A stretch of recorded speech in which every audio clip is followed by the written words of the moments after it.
Ones that was talking that trash are the same ones circling wagons. You got me feeling like I'm Josh Allen. Yeah. What? You got me feeling like I'm Josh. Okay.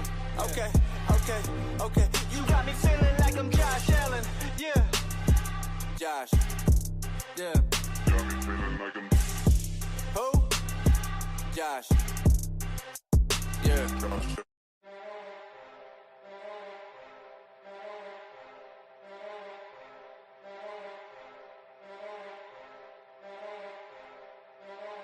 Ones that was talking that trash are the same ones circling wagons. You got me feeling like I'm Josh Allen.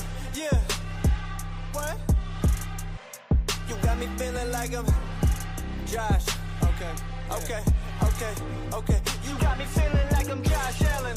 Yeah. Josh. Yeah. Got me feeling like I'm who?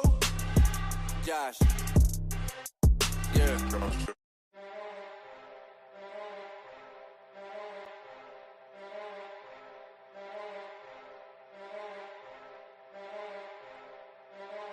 Ones that was talking that trash are the same ones circling wagons. You got me feeling like I'm Josh Allen.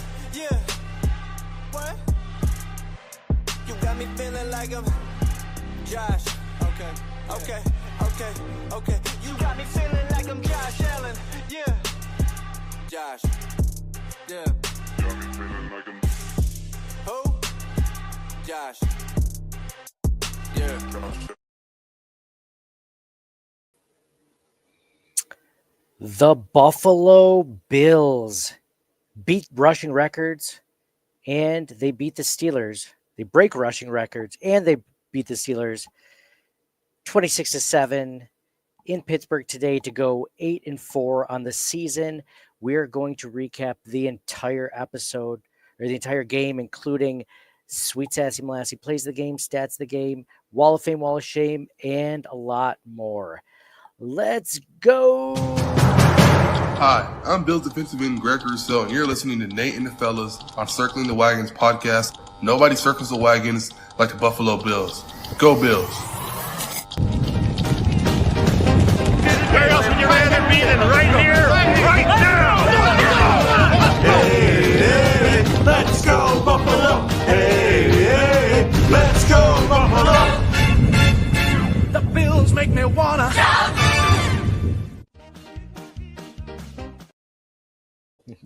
Hey, what is up, Bills Mafia? Welcome to this victory edition of Circling the Wagons, a Buffalo fan base podcast. I am your host, Nate, guys. Thank you so much for joining us. We have our co-host, John, in for this episode to discuss the Buffalo Bills breaking rushing records and beating the Steelers 26-7. Like I mentioned before, we're going to go over stats of the game. Sweet Sassy Molassy plays the game. Wall of Fame, Wall of Shame. We're going to get some hot takes from some folks on social media, and we're going to do our giveaway at the end of this one. So, again, welcome my co-host for this episode, John. John, I know your camera's not working, but how are you feeling, man, after that victory? Are you in a good place? Obviously better than last week, but are you in a good place in general? Yeah, for sure. Win's a win. I love it. But these no, I don't want to say but I did say but. No, this is a good team. The Bills have a good team. The Steelers did not have a good team. But the Bills have been like kind of like a Jekyll and Hyde kind of team, which is the most concerning thing. But they took care of business today, but they got to do it a lot more times to get through the season and into the playoffs. So it's the Bills had the most offensive injuries they had in a really long time, maybe even in the Josh Allen era. They both tackles out. One of their starting receivers out, one of their starting tight ends out. Like, a lot of stuff to overcome from the offense, and you can see from the first half it was like 0-0, like through the first quarter into the second quarter. Tough game. But the Bills defense, without Trump Bernard, and they've been banged up, but they took care of business. So Steelers too, like, right? Aaron Rodgers we weren't sure if he was going to even play today. Yeah, John, to that point, where I come out on this one is obviously, like you mentioned, it's great to have a win, right? When both your starting tackles are out, and not just like any tackles, really good starting tackles are out. A week after your team just gave up 8 sacks, I was worried going into this. So at some point when the Bills are down 7-3 in halftime, be like, I just want to come out with a win somehow. I just want the Bills to come out of here 8-4 somehow. I don't care if it's 16-15 or 10-9 or whatever. I don't care. I just want them to somehow win this one. And they did. They looked good running the ball, at least, and defensively they came alive. They had that fumble return for a touchdown in the third quarter from the Joey Bosa sack fumble, and some turnovers after that. The Bills gave away some costly turnovers in the beginning, but I was just happy to come away with a win.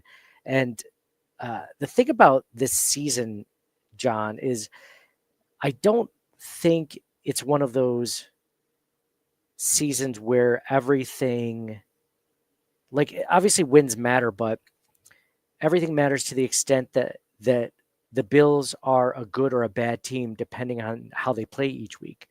Because, without the Chiefs potentially in the playoffs right now, like, as far as I'm concerned, the AFC is wide open. I mean, the Bills could easily win it just by getting into it.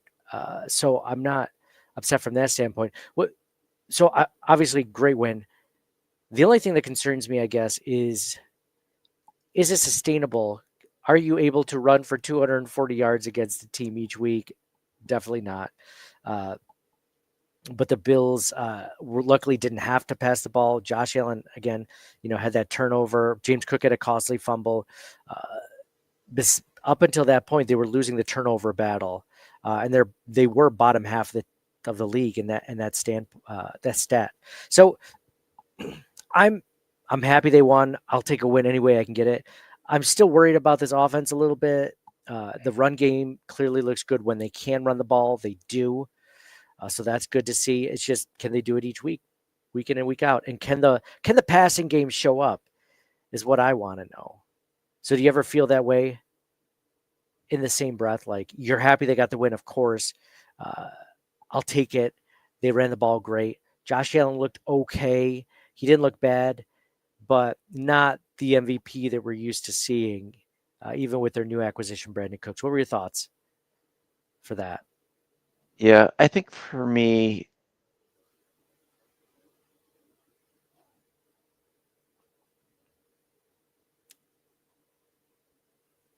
I feel like Bills. So obviously the Bills are built to have a lead, and not so much to come from behind, or maybe have a shootout like they did like in 2021 with the Chiefs, where it came down to 13 seconds, whatever. But that season, they had an offense that could do that in any given game, and that's not. It's very different from that now. They need the lead, or they need it to be within one score or so, right? It's got to be close, and that's how most teams play, right? But if you have a quarterback like Josh Allen, you kind of would like to have the ability to run away with it if you can, right? So that's what, like, that goes with the whole, like, oh, you're wasting Josh Allen thing, and kind of siding with that a little bit. Oh yeah, 100%. That's where I'm at with that. It's great that you can win in other ways, but the fact that you cannot rely for some reason on Josh Allen to win you games when you need to is very concerning. But again, a win is a win. They just didn't prove anything more this weekend, right? Like they won, which is great. You want them to win against a Steelers defense they're not a good defense, right? Like they're not good defense. They do have a good pass rush, which would have been the Bills' Achilles heel this game, especially with the 2 tackles out, and they sucked last week against Houston with the 2 tackles in.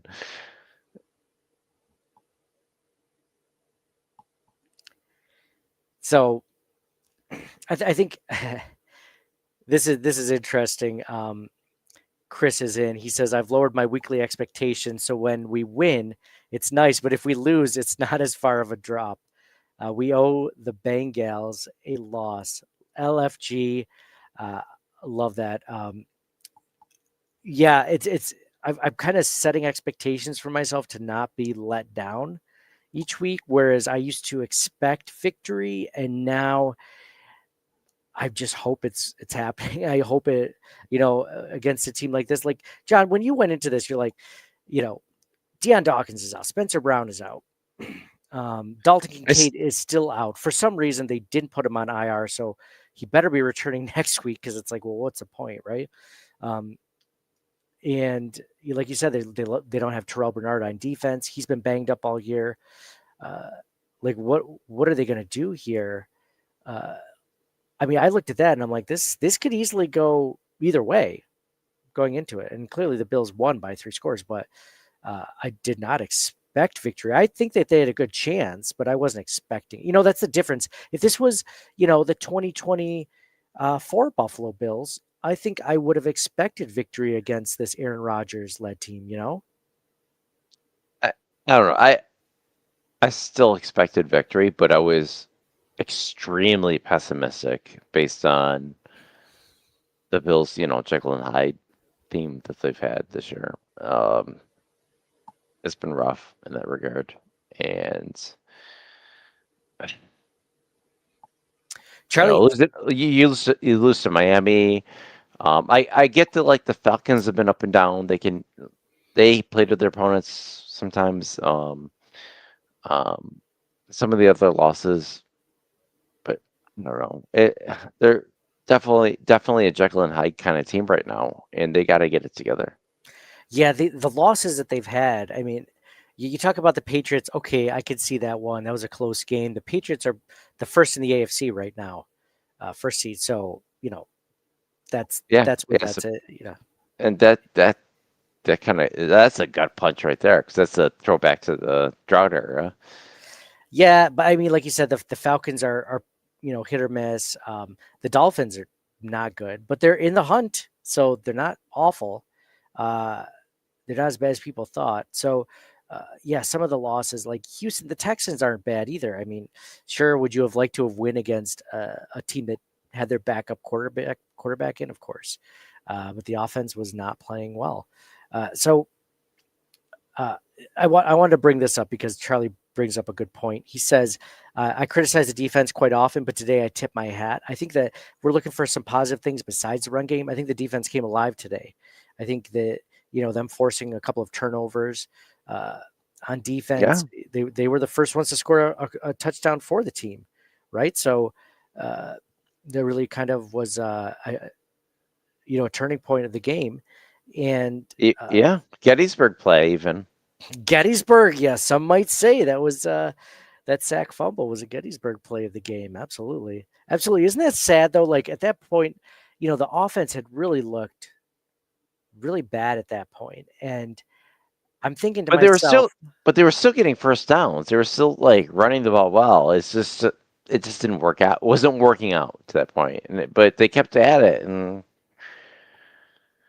it worked out. Yeah.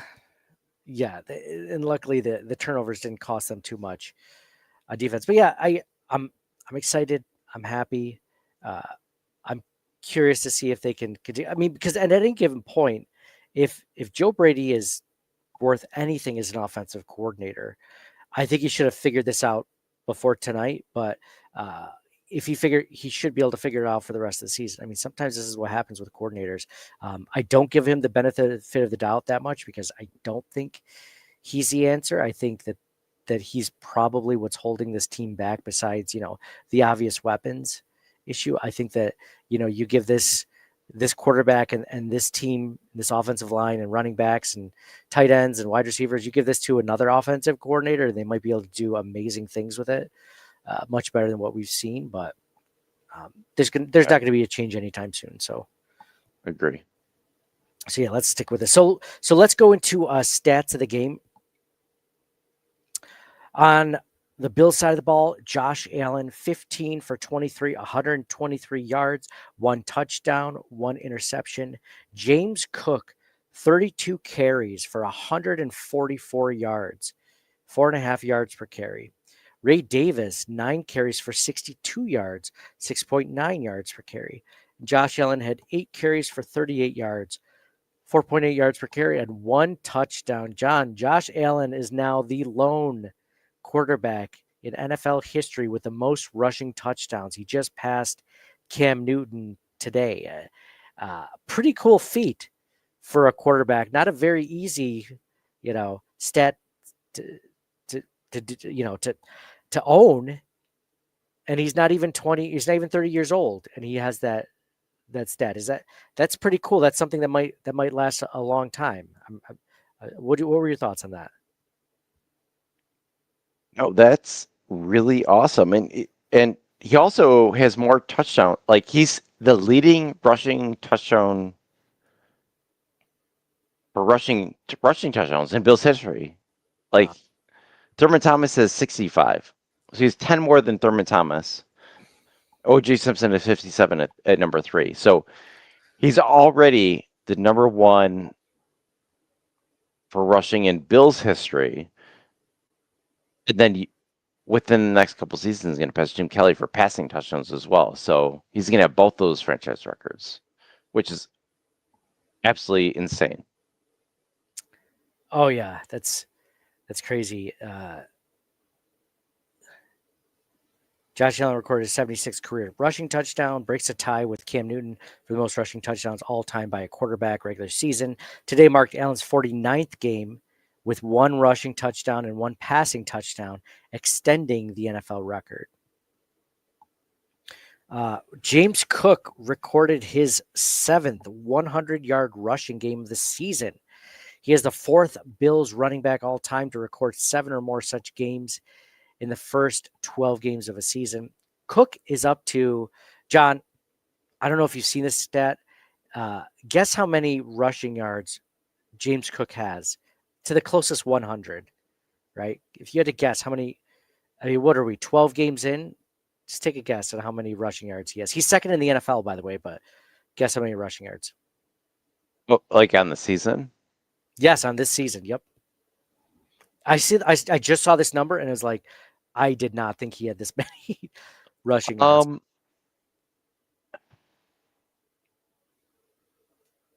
I think it's over 1,000, right? It is over like 1,100 maybe. 1,228 rushing yards this season. All right. Let's go.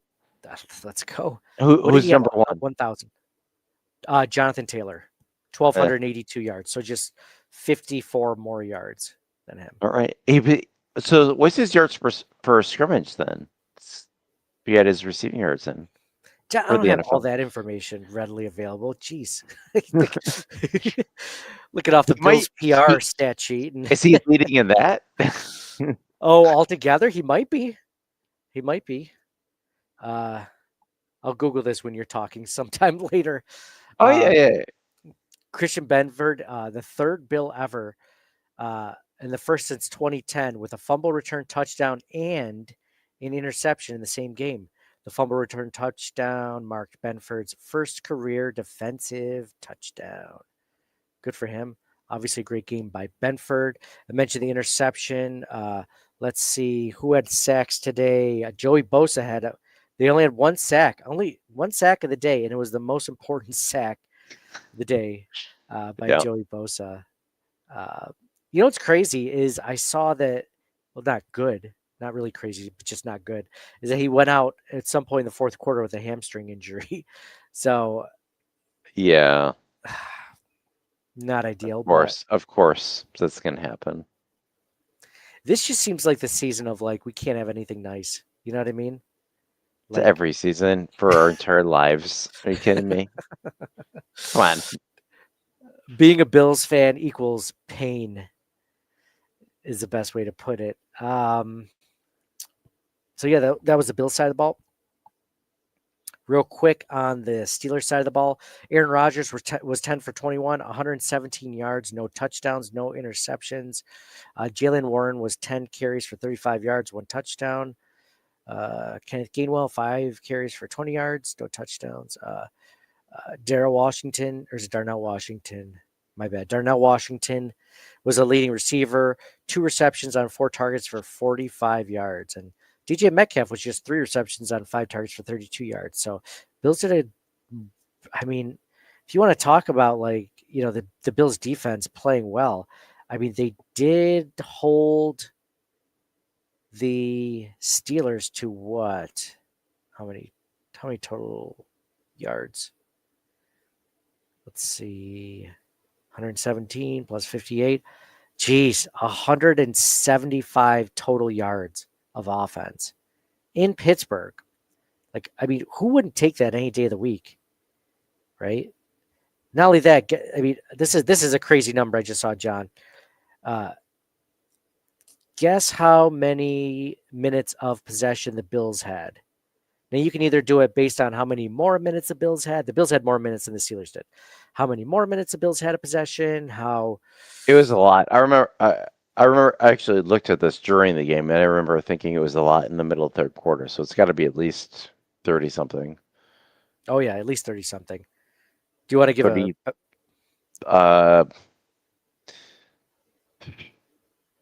34. 33 and a half. 33 and a half. No, is it more than? Was it a 4? Oh my gosh! Yes, it is a 4. It's 42 minutes, basically. 41:59. Isn't that crazy? So good. That's awesome.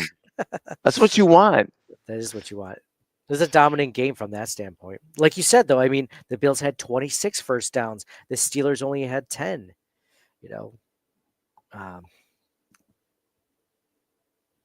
Yeah, it was a good, solid game by the Bills, minus the turnovers, minus the.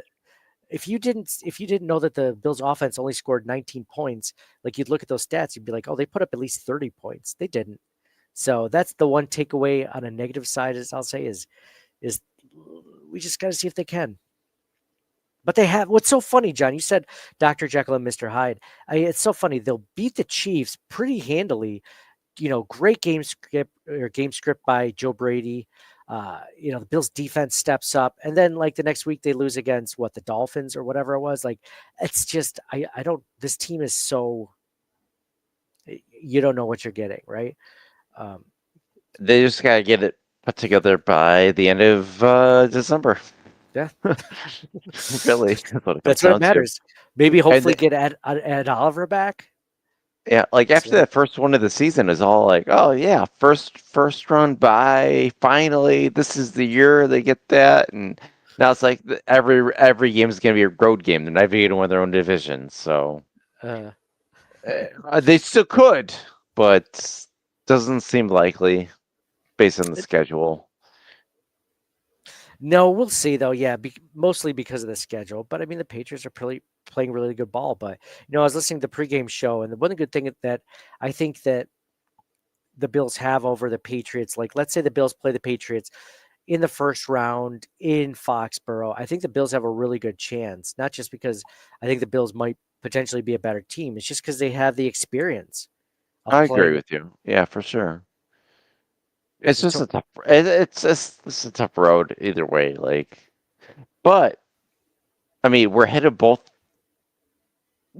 Chiefs for sure, and potentially the Ravens. I know we have a better record than them, but I don't know how their division is going to go. We got to play. What do we play next week? Joe Burrow. Yes. He looked pretty good this week, right? Yeah. It's gonna be rough. The Bengals have a really bad defense. It's another team we should be able to beat, but you never know with this team. Like at this You never point know. in the You never season, know. so You never know. it's So true. worrisome. It's so true. Well, you never know. We'll see.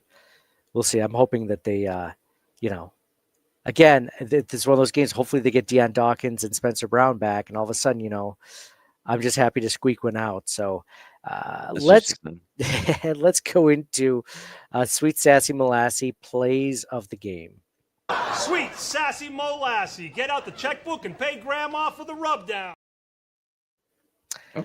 Sweet Sassy Molassy play of the game. John, is there any other play of the game besides the Joey Bosa sack fumble and Christian Benford picking it up and taking it to the house?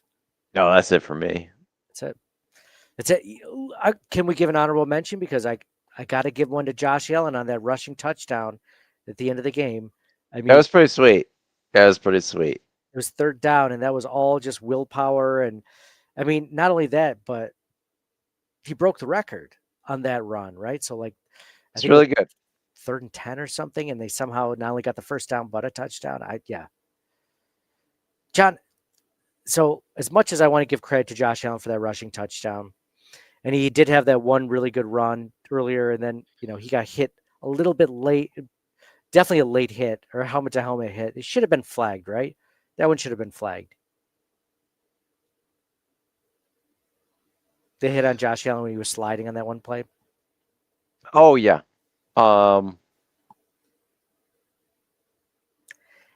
Is it? I think so. Yeah. Okay, yeah, that's what I thought. It is. I mean, it's inconsequential now. Yeah. But the one thing I want to say, and I want to hear from people in the comments, if you guys are watching this live streaming, it feels to me like Josh has lost a step running the ball. And I don't know if there's an injury we don't know about. I don't know if it's just the way that the scheme is around him with the protection breaking down the way it has. But when Josh is in the open field, like, you used to be able to count on him. Like, if a guy had his arm on him, like, he probably wasn't taking Josh down. You know what I mean? Like, he got a hand on his waist or whatever. Like, you would need a lot more than that to take down Josh Allen. And if not, like, he would scramble and he would hurt you for at least 15 yards. Now it feels like if a guy gets a hand on Josh, Josh is probably going down. He just doesn't seem as quick as he used to be. And maybe I'm just thinking that because I know he turns 30 this next year and I'm more conscious about it than I think I've ever been. But I feel like it's either he's taken a step back this season just in general, or he's aging a little bit and his age is starting to show. I don't know about that. I mean, he's got 10 rushing touchdowns already this year, which is really good. Let's say the pocket breaks down, though. Let's say the top pocket's breaking down. Pocket's breaking down.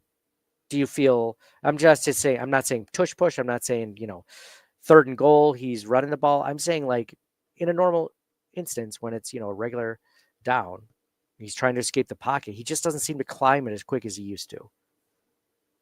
You don't feel that? Maybe.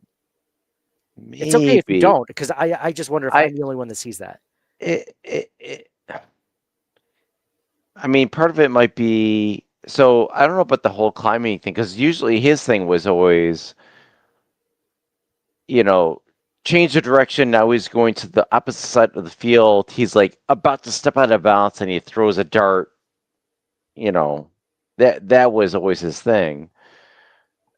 I think teams are just like, why is that coverage? They're covering the receivers better in those situations.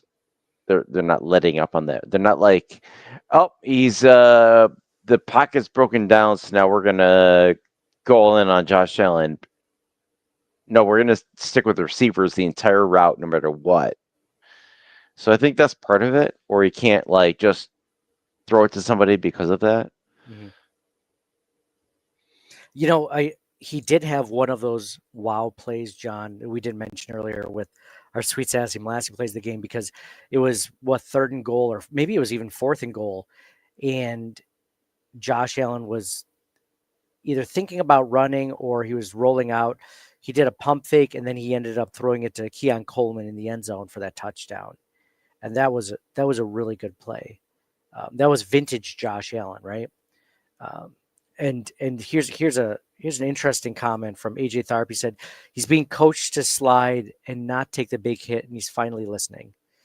So maybe that's what it is too. Maybe it's they're telling him, hey, you can't keep being reckless like you have been, even though there were some huge gains that way. That you have to be much more conservative when you're doing that. So maybe that's the case. Maybe not. Could be. All right. So we did Sweet Sassy Molassie plays of the game. Now let's go into the Wall of Fame. Wall.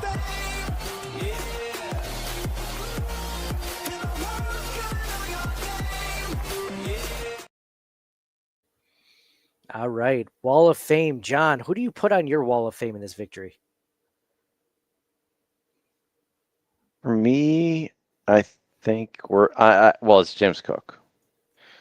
He obviously 32 of 144, 4.5 yards per carry. I think you mentioned earlier. Also, the Bills' leading receiver with 33 yards. 33 yards was their top receiver. Keep that in mind for later, for all shame. But yes, he was the leading rusher and receiver. I gotta go with Cook. The Benford maybe a Wall of Fame. What do you call Honorable it? mention. Honorable mention. Yes, thank you. I like that. I like Christian. James Cook obviously definitely goes on the Wall of Fame. I would, if I'm giving out honorable mentions, absolutely to Christian Benford, Joey Bosa. What do you think about the backup tackles with the game that they played today? Ryan Vandemark and Alec Anderson playing against a not easy pass rush in Nick Herbig and obviously TJ Watt. I thought they did a pretty admirable job, minus the 2 false starts on Alec Anderson and some pressure. I thought they did a pretty good job. Yeah, I agree. I think it was great. They didn't have to call like Alec Anderson eligible every play because he was already going to be the tackle, so they didn't have to do that. Guess how many sacks the Bills allowed today? Not as much as last week. I'm going to guess 0. You were correct. 0 sacks for the Buffalo Bills offensive line. So maybe more than an honorable mention for not only the backup tackles, but the rest of the Bills offensively. But then again, how many, let's see, Josh Allen had how many dropbacks? 23. That's still pretty good for not having a sack. I'll take that. Yeah, I get this. Now here comes one that's a little bit tougher. Chad Labrie says, got to enjoy vintage Josh showing up. I love it. Benford and Bosa for Wall of Fame to spark the defense. I do like that. John, if James Cook didn't go off for 144 yards, I think Christian Benford and Joey Bosa easily get the Wall of Fame because of like Chad just mentioned, just sparking the defense. Sparking not only the defense, the team, man. The team just needed something, and the offense wasn't going to provide it. So thank God the defense did. I don't like the fact that the defense had to bail out the offense a little bit, but sometimes beggars can't be choosers, so I'll take that. Yeah, for sure. I mean, Bedford had the fumble recovery for the touchdown. He had pass deflection. Getting another interception. He tackled for a loss. Like, he was all over the place. He was really good for the defense today, and Bosa too. But I think I'd edge Bedford a little bit higher if I had to pick. We were talking about vintage Josh Allen. This was a vintage Christian Benford game, for him, because he had taken a lot of criticism this season, and some of it deservedly so. And today he helped out the team in a huge way. His best game of the season by far. All right, so let's go into the Wall of Shame. Shame. Shame. Shame. Shame. Shame. John, do you have anything to put on your Wall of Shame? You're kind of hinting at it. Who or what do you put on it? I kind of. I mean, it's the receivers. Why? Brandon I mean, Cooks looked great. He had that one reception in the yeah, beginning. he was their leading receiver. One Oh, catch for 13 yards. Like Cook, Knox, and Ty Johnson, all out catched and received Cooks. So Cooks was next. One catch, 13 yards, and then you had Hawes, 1 for 10. He's a tight end though. Can't culminated 2 catches, leading receivers in catches, 9 yards. Gabe Davis was 1 for 5, and Shakir was 1 for 5. So it's the receivers, I think. I didn't have that one. I had something else on my wall of shame, but that's a good one. That was really that's a really sad stat line if you think about it.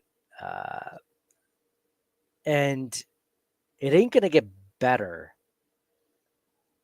as far as the talent on this roster goes, right? No, there's no like the trade line. There's no trade. You can't trade anymore. Like they're done. Like they're bringing in like 32-year-old Brandon Cooks to do like they're just grasping at straws at this point. Like, John, can I vent to you for a moment feel about free. receivers? Thank you. It's one thing for Brandon Beane to go on WGR and have that viral rant about wide receivers, and he didn't think he needed one. He wasn't against drafting one this last year, but he didn't make it a priority. Basically, none that he liked fell to him. He didn't think blah blah blah. It's one thing to do that rant, and obviously that's kind of blown up in his face, and it hasn't been a good look. It was a little bit arrogant at the time. Not that I completely disagreed with him, but John, you and I are on the same page every draft. Like every draft your quarterback, a wide receiver, and someone to protect him. Like every draft, right? Like always keep giving your franchise quarterback those pieces at least. Like at least one guy. If you're going to get at least one offensive lineman, at least one wide receiver, or tight end, right? Yeah, it kind of feels like probably Packers fans felt all those Aaron Rodgers years where they like neglecting the receiver position. Exactly. And then yeah. And then you hear the report about the Dolphins willing to give up Jalen Waddle for a 2026 first round pick.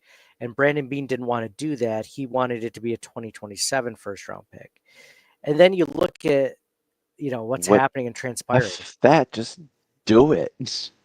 That's where it comes down for me. It's like his lack of awareness of how open the AFC is this season is just mind-blowing to me, that like you can't look at the Chiefs are in a down year. The Ravens are in a down year. The Bengals are in a down year. If there was ever a time to steal the AFC with your MVP quarterback, it's now. Like, you know what I mean? Like, I'm not saying you should throw all your chips in every season like this, but if there was a season more than any other season, this was it. And those other teams are going to have multiple down years. No, they're not. This is exactly. They're the Chiefs and the Ravens. They're really good teams for a long time. Like they're not going to. They have good quarterbacks. Like they're going to be in it next year too. Absolutely. There's nothing to say that the Bengals don't figure out their defensive scheme or whatever next season and are like the best team in the NFL. There's nothing to say. Yeah, there's this opportunity comes like I look at it as whoever wins the Super Bowl. Let's say it ends up being someone from the AFC. Let's say it ends up being the Colts or the Patriots or whatever. Like you fire Brandon Beane the next day if that's the case. And if it's not the Chiefs, if it's not the Ravens or the Bengals or, a team that's, a perennial playoff team. If it's one of these outlier teams that's never really gone that far, you fire him the next day. And I don't like saying fire Brandon Beane because for the most part, I've liked him. But this was a season to go in. Like, screw the picks, man. Like, I love that social media this last week was talking about, Brandon Beane's comments after the Rams won the Super Bowl. him saying, well, you don't want to be stuck like the Rams are, where they don't make the playoffs the next season because they gave up all those draft picks, right? And now the Super Bowl favorites again. Now they're the Super Bowl favorites again. Exactly. So, John, would you trade in a Super Bowl and then like 2 years of not making the playoffs or whatever, and then to be, in 3 years you're back on top again? I just want a Super Bowl, period. I don't care about anything else. Exactly. So, like, not only does it make him look bad from that standpoint, it's like they're already better than you. And what do you have to show for it? You've been this, fiscally conservative, draft capital conservative, like sort of GM. And I don't want to say that because I think he has been more aggressive than past GMs. To his credit, he has been. He's been better than anybody since at least John Butler, and maybe to Bill Polian, but it sounds like he's at least kicking the tires on every option, right? He's at least finding out about it. Whereas before we'd be like, you're not even going to call, Buddy Nix, you're not even going to find out about this guy, or whatever. So I'm just at a loss for this being the season to do it and him just not really being willing to. I don't know. If it was me and I look back at it, if Brandon Beane had done that and given away the first round pick, mind you, it's the end of the first round. I mean, how many times are you really getting like a Jalen Waddle like receiver at the end of the first round? Like, not all the time. The Bills haven't been able to do it. Do we know how reliable that report was about the 2026 versus 2027 first and all that? I mean, I don't think it's been confirmed, but I mean, after the trade deadline passed, Brandon Beane reiterates that I'm not going to give up. I'm not going to give up more than I think that this team should give up. I don't want to ruin our team's future for something this season, basically. So we don't know that for sure. But if that was the case, John, would you have taken Jalen Waddle for a first round pick this year to get him on the roster? Yes. Yeah. Not even like, I guess maybe I'm not a fan of it. It's like, no, he automatically becomes our best receiver. Oh, did you see Kyrie Elam get released from Dallas? That was kind of sweet. We got a pick out of that. Yeah, that was a good move by Brandon Beane. Small victories. He does his small victories. Yeah. So, I mean, if it wasn't for this, if it wasn't for the injuries, blah, blah, blah, like this team would have a really good chance of going all the way. I'm just questioning some of it. If it ends up being, but then again, people have mentioned too, you give Joe Brady, Jalen Waddle, maybe he doesn't know what the hell to do with him, right? Maybe he doesn't know how to utilize a guy like that, because how many receivers? Elijah Moore came and went and like we barely used the guy, right? Like, what was the point? So I get it from that standpoint. So anyway, thanks for letting me vent. Wall of Shame isn't Brandon Beane for this one, but just in general, those were my thoughts. I get angry when I think of it. And had to vent it. I don't think I've done it on the podcast specifically. So this Wall of Shame, though, for this game, I'm going to give it to, it was just one play, but AJ Epinesa for that stupid penalty. That was such a dumb penalty to take. It was going to be a 3rd and long, and then it ends up being a first down because of a 15-yard penalty. Luckily it didn't matter. Luckily it had no bearing on the game, but that was just a dumb penalty. Why? He essentially just, DK Metcalf, the ball was bounced to DK Metcalf. It wasn't even catchable. So DK Metcalf had the ball in his hands, and as AJ Epinesa went by, it was like a high school football move. He just like knocked the ball out of DK's hand, and the ref saw it, so he gave him 15 yards. You're not supposed to do that. It was a dumb taunting, personal foul. No, he's just trying to make a play on the ball. I mean, a play on the dead ball after the whistle was blown. Yeah, he's trying to knock it out, and just got there a little late. I mean, who's to say? Yeah, I love his motor, man. He doesn't stop going. Yes, I love it. Yeah. So that's all I got for a Wall of Shame. You don't have any honorable mentions besides that, right, John? No. Okay. So after, let's get into some hot takes from Twitter. After every episode, I say who or what is on your Wall of Fame and Wall of Shame. specifically, I was asking about any hot takes for the Buffalo Bills in this one. And so you guys do not disappoint on this one. Richard W. Griswold says, on a day when you had to run the ball, this said it all. The Bills, 51 for 249 yards, 4.9 yards per carry. Steelers, 18 for 58, 3.2 yards per carry. Christian Benford had a monster game. Defense and offensive line stepped up big. 7 points, 166 yards allowed. That's a good point. Great showing by the Bills defense. And everything mentioned there. All right. So let's go into a few more hot takes while I refresh my screen. By the way, if you're not following us, please do. We're at CTW Pod on X and Twitter. There's us with the live stream. That's kind of weird seeing that. Seeing us go down. AJ Tharp says, hot take. Allen and Hayward were yelling Christmas cookie recipes at each other all game to show who's the better baker. It got heated. That's good. That's good. What do you think started that, John? I still couldn't find out what started that whole the chippy behavior between the Steelers defensive tackle Cameron Hayward and the Bills quarterback Josh Allen. See that? I just saw it. I don't know why. I have no idea, but I can only assume that Josh Allen instigated it. He did win Best Trash Talker in the NFL, right? Yeah, I feel like he probably said something to, at the end of like maybe one of his runs or something.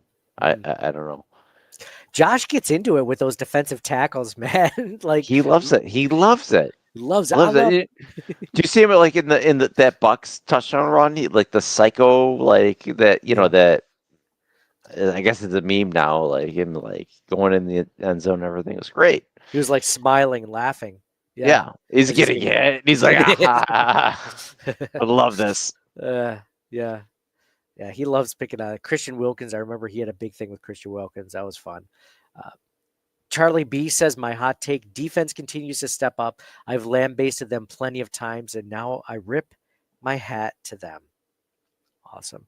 Big Mike is in. Big Mike says, the run game produced in a big way, but this team should have put up at least 40 against that deflated Steelers team. I know the game plan called for the run game to be featured today, but this lame playbook will not cut the mustard against a completely healthy and firing Cincy offense next week. John, I think Big Mike is saying what we're all thinking. Like, you love a win, but you can't help but worry that this won't cut it. Exactly like Big Mike said. Go cut the mustard against a completely healthy and firing Cincy offenses next week. Chris says, O-line started a little dicey, but they reset and played very well. Offense didn't do anything fancy. They looked good and shows on the scoreboard. Defense played well. Absolutely. Ulysses Ashburn says, we're on to Cincinnati. Love it. Chad Labrie said, slow start in the first half. Defense came out in the second half and set the tone. Bosa strip and Benford picking up the loose ball for 6 paved the way to victory. Go Bills. Happy Victory Monday. Christian Benford, Wall of Fame. Hey, real quick, something just came up with my ADHD mind is if you've ever seen my social media post, either on Instagram or Twitter or X, Facebook, Alex, who is a Bills fan with special needs from South Carolina. My guy here, he's such a cool guy. His dad is such a great dad. He surprised him with his first Bills game last season. It was such a heartfelt moment. And it was one of those things where I showed on social media. I interviewed Alex and his father, and we talked. It was such a cool experience. Alex is such a cool young man. He is coming up for the December 7th game? Is that game in Buffalo, John, or am I thinking of the 14th? I think the Cincy game's in Buffalo. I don't remember where it is. I think it is next weekend, though. I apologize that I'm looking this up. Yeah, that's in Buffalo. So he's coming up next week for the Cincy Buffalo Bills game. If there's anyone out there that's watching this, listening to this, streaming this, live or listening to it later, if anyone has one extra ticket they'd be willing to sell, Alex, please let me know via social media. Either DM me over social media at CTW Pod on all social media platforms. Either DM me there or email us ctwpod@gmail.com. I put out some feelers, haven't heard anything back.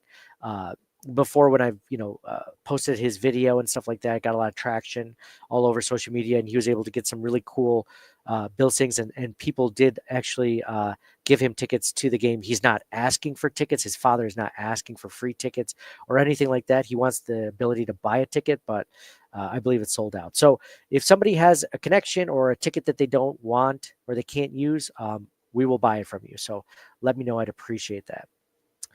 Back to hot takes from Bills Mafia. With the heat on Babbage and McDermott, the defense stepped up. Give credit where credit is due. Absolutely. That was from Bills Mafia 1991. Big R is in. He says, Bills, despite all their flaws, are good enough to win the AFC if Allen or Cook go on a postseason heater. Love that. Dude, not for nothing. I think Cook is the MVP of this Bills team right now as it stands. And I just think because if you were to look at between Cook and Allen, I mean, if Allen goes on a heater, will do damage in the postseason, but James Cook so far this season, I mean, he's kind of put the team on his back. Clint Kearns says whether it's Brady or McDermott's offensive philosophy, might be both of them. They have to put the ball back in Josh's hands and let him just go be Josh Allen. Maybe they're waiting till the postseason till they let him do that. I have to think when that time comes, unless it's the end of the season and they need to win a game to get like the first seed or win the division, I think they're going to keep it as conservative as possible. But I'm just wondering, because he hasn't had that mindset all season, if they did flip the switch for Josh, quote unquote, being Josh, I don't know if he'd be ready for it just one game. I think he would need a little bit more time and effort to do that. Or maybe that's his default. Maybe that's how he runs, Josh being Josh. And it takes a lot for him to not do that. So maybe when the times come, he just flips the switch and he's ready to do it. Gretchen Wohlert says, survive in advance. I love it. Wallace says, hot take is Brady is awful and there's zero pass rush. Burrow going to have a field day. All right. On that note, those were hot takes from Bills Mafia. I was kind of hoping to leave on a little bit happier note, but that was the last one. So we'll go from there. Real quick, let's do our giveaway for this episode. So we have a Tito's jersey to give away from our friends over at Tito's Vodka. We have it right here. We did a collab with them last year, and they were like, hey, let's give you some free stuff. And I'm like, hey, I love free stuff, but let's give it to the listeners, the viewers, the live streamers. You guys deserve it for sure. Look at this one, John. I can't believe I'm just now getting to the comments in this live stream. Zach Bassis said Christian Wilkins used to try and stick his finger in Josh's butt. That is a fact. Thank you, Zach, for bringing that up. I forgot all about that. And so he deserved all the trash talking that Josh gave him. But yeah, Christian was a weird dude. Like, there were several instances of him being caught since college doing weird stuff like that. And yeah, Josh didn't appreciate it. So yeah, I'm glad he brought that up. And then there's also this Andre Reed signed football that we're going to give away. So either or, actually. I mean, you can choose whatever one you want. Probably going to pick the Andre Reed football, but I don't want to limit you, man. I want to limit you to whatever you want. So that's pretty sweet. Right? How do I win that again? Dude, all you have to do is, first off, there's several ways you can win, John. First thing you can do is leave us a 5-star review on Apple Podcasts. Would you appreciate that? A couple That's already guys, too much effort for me. Our guy RPC09 just said, fun show with guys talking Bills football. What more could you ask for? Appreciate that. RPC09, Waffleman99, Nate is awesome. Love listening to the podcast, regardless if they win or lose. He gives great, impactful review of the Buffalo Bills. Go Bills. That was really nice. I guess he's talking the last few I've kind of done solo. So Waffleman99. Yeah, Nate's okay. He's not bad. John's good too. But he might not have caught that one. So, but no, that might be from like my brother, sister, or something like that, cousin, who knows. But I appreciate it, whoever wrote that. Thank you so much. So I'm going to pick a winner. And as you can see, I'm sharing my screen. If you want to leave us, oh, by the way, if you're part of the live stream as well, if you're leaving comments in the live stream, you're also automatically entered into this as well. And if you leave us a 5-star review on Spotify podcasts, just make sure that you DM us, because they don't show usernames like Apple Podcast does. And the winner of this week's giveaway is Josh Lane. Josh Lane, congratulations. You've won one of those items. So congratulations. The Bills are 8-4. They're heading to play the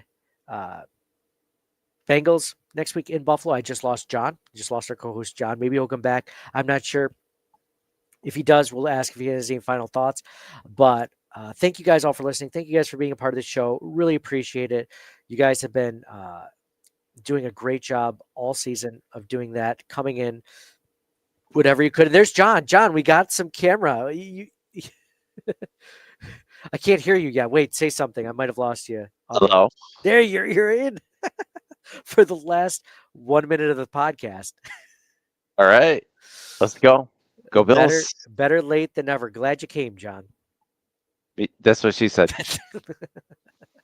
I knew you'd be there. So again, thank you guys all for listening. Thank you guys for watching, for being a part of the episode, for being a part of the show, for having the best comments, the best reactions on social media.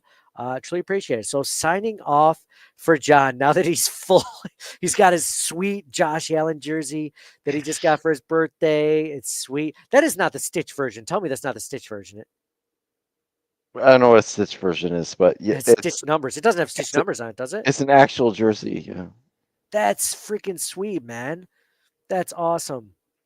Dude, your family must really love you or something. They got you a good one. Go Bills. Go Bills. So thank you guys all for listening again. So signing off for John with his, was that your sign off? Go Bills. Was that it? Yeah, go Bills. And this, knock on wood, this is I'm feeling a little bit better. I feel, John. You always feel better after a win, but like, do you really feel better? Well, I'll tell you what. I feel a hell of a lot better now at 8-4 than I would have at 7-6. Or 7-5. Oh wow, that'd have been a tough one. So yeah. This is a good place to be. So for me, Nate, hey, keep your chin up, guys. It could always be worse. Go Bills. This could be the season. AFC is wide open. Let's do it. Love y'all. Thank you for listening to the Circling the Wagons podcast. Download and subscribe to us in your favorite podcast service. Email us at ctwpod@gmail.com. That's Charlie Tango Whiskey Pod@gmail.com. Follow us on Facebook and Twitter at CTWPod. And most importantly, go Bills! Nobody circles the wagons like the Buffalo Bills. Nobody circles the wagons like the Buffalo Bills, Nate. Well, listen, the whole show is called Circling the Wagons. Say no more. I love it.